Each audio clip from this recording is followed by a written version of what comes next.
तो पिछले एपिसोड के आखिर में हम लोग देखे थे लैन लाउसी के कंपनी में आ चुकी थी। लाउसी जब लैन से पूछा था तुम काम के बदले में कितना लोगे, तभी अचानक से लैन लाउसी के साथ चिपकते हुए कहा था मुझे पैसा नहीं चाहिए, अगर तुम मेरे साथ एक दिन डिनर में चलते हो तो मैं इस काम को बिल्कुल फ्री में कर दूंगा। अब इसके आगे की कहानी को इस एपिसोड के साथ जानेंगे। इस एपिसोड के शुरुआत में हम देखते हैं लाउसी लैन को छोड़ने के लिए बाहर आया था। लैन कार में बैठ के जाते हुए कहती है लाउसी तुमने मुझसे वादा किया है तुम मेरे साथ डिनर में चलोगे, इस वादा को भूलना मत। लाउसी कहता है ओके मैं मेरे वादा को नहीं भूलूंगा। इतना सुनने के बाद लैन वहां से चली जाती है। लैन जाने के बाद लाउसी थोड़ा सा राहत का सांस लेता है और पीछे मुड़ता है। पीछे मुड़ के वो देखता है उसके कंपनी का 3 को वर्कर अपने अंदर फाइट कर रहा था। असल में वो तीनों ही लाउसी के अंडर काम करना चाहता था। हम देख पाते इस सब कुछ दूर से मैनेजर देख रहा था, बहुत ज्यादा गुस्सा था। वो कहता है मुझे बस पता नहीं था लाउजी के जैसे एक नल्ला निथल्ला फटीचर लड़का लैन बियर के जैसे खूबसूरत मॉडल को जान सकता है। इस लड़के को सबक सिखाने के चक्कर में मैं खुद ही मुसीबत के अंदर फंस चुका हूँ। तभी लिंगलिंग कहती है हनी तुम उस लाउसी को हमारी कंपनी से बाहर निकाल दो। ये सुन के मैनेजर गुस्सा हो जाता है और कहता है क्या तुम पागल हो रहे हो, लाउसी कंपनी के लिए इतना बड़ा सुपर मॉडल को लेके आया है, अगर मैं उसे बिना किसी रीजन से कंपनी से बाहर निकाल दूं तो मैं ही बहुत ही बड़ा मुसीबत के अंदर फंस सकता हूँ। इतना कह के वो जोर जोर से हंसने लगता है। फिर कहता लिंगलिंग आज के रात के पार्टी में तुम ब्रदर काई को बुला लेना, मेरे दिमाग में एक बहुत ही खतरनाक आइडिया है। पार्टी के वक्त ब्रदर काई उस लाउसी को बहुत ही अच्छे से सबक सिखा देगा। इतना कह के वो जोर जोर से हंस रहा था।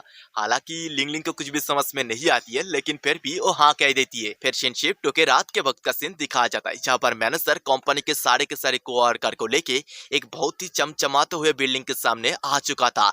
असल में इसी बिल्डिंग के अंदर मैनेजर उसके न्यू कार खरीदने की खुशी में पार्टी रखा था।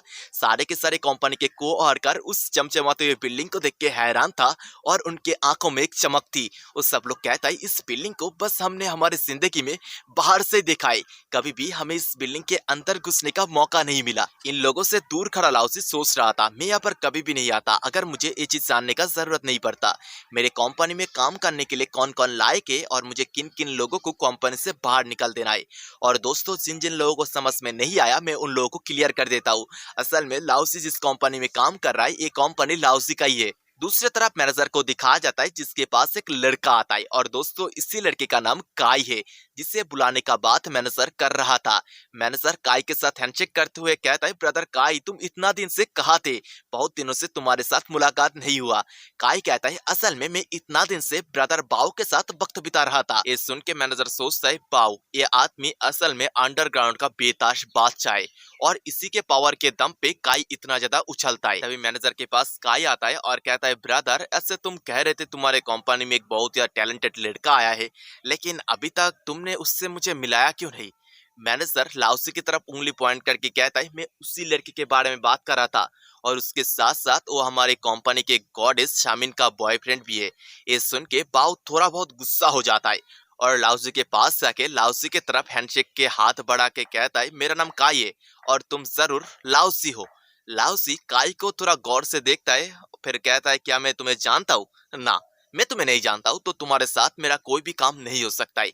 इतना कह के लाउसी आगे बढ़ जाता है।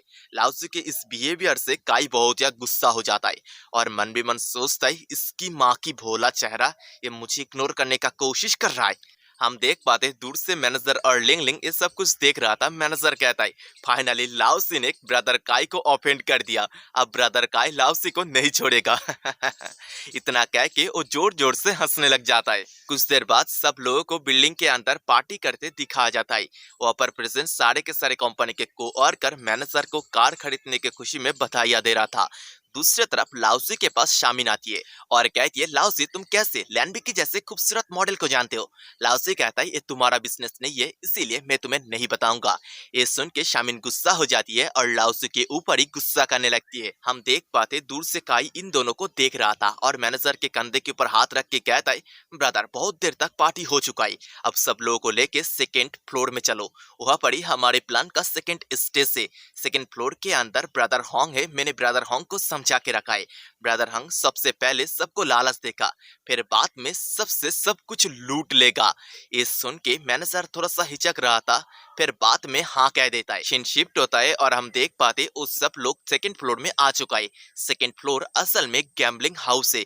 इस गैम्बलिंग हाउस को देख के मैनेजर थोड़ा बहुत हैरान होता है और कहता है मैं मेरी जिंदगी में कभी भी गैम्बलिंग करने के लिए नहीं आया हूँ। तभी वही ब्लैक हेयर लड़की जो असल में काई का गर्लफ्रेंड है, वो काई के तारीफ करते हुए कहती है मैं ब्रदर काई के साथ यहाँ पर आती रहती हूँ, गैम्बलिंग करने में मुझे बहुत ही ज्यादा मजा आती है। तभी मैनेजर लिंगलिंग को उसका क्रेडिट कर देते हुए कहता है लिंगलिंग इसमें पूरा का पूरा 50,000 युआन है, तुम इस पैसे से यहाँ पर गैम्बलिंग कर सकते हो। इस पैसे को पाके लिंगलिंग बहुत ज्यादा खुश हो जाती है।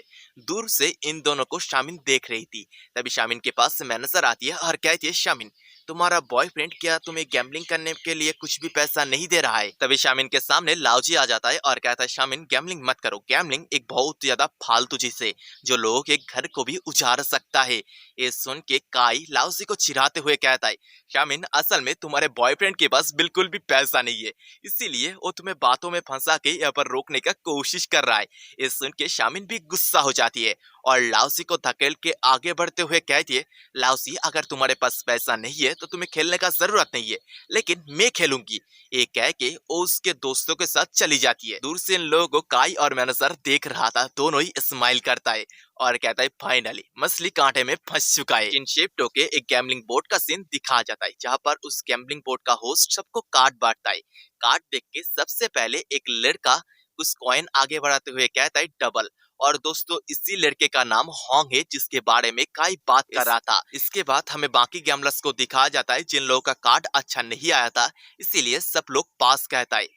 जब बारी शामिन की आती है तभी वही ब्लैक हेयर लड़की शामिन से कहती है शामिन अगर तुम्हारा कार्ड अच्छी नहीं आई है तो तुम पास कह सकती हो, लेकिन शामिन की कार्ड अच्छी आई थी इसीलिए वो कुछ कॉइन को आगे करते हुए कहती है ओपन, और उस बोर्ड का होस्ट जब कार्ड को ओपन करता है सचमुच के शामिन के कार्ड बड़ी थी और वो इस दाव को जीत जाती है। इससे शामिन बहुत ज्यादा खुश होती है। कुछ देर बाद हम देखते कंपनी के सारे कोवर्कर बात कर रहा था। शामिन की लक बहुत ज्यादा अच्छी है, वो उसी घंटे के अंदर 5,000 युआन को 20,000 युआन तक बढ़ा चुका है।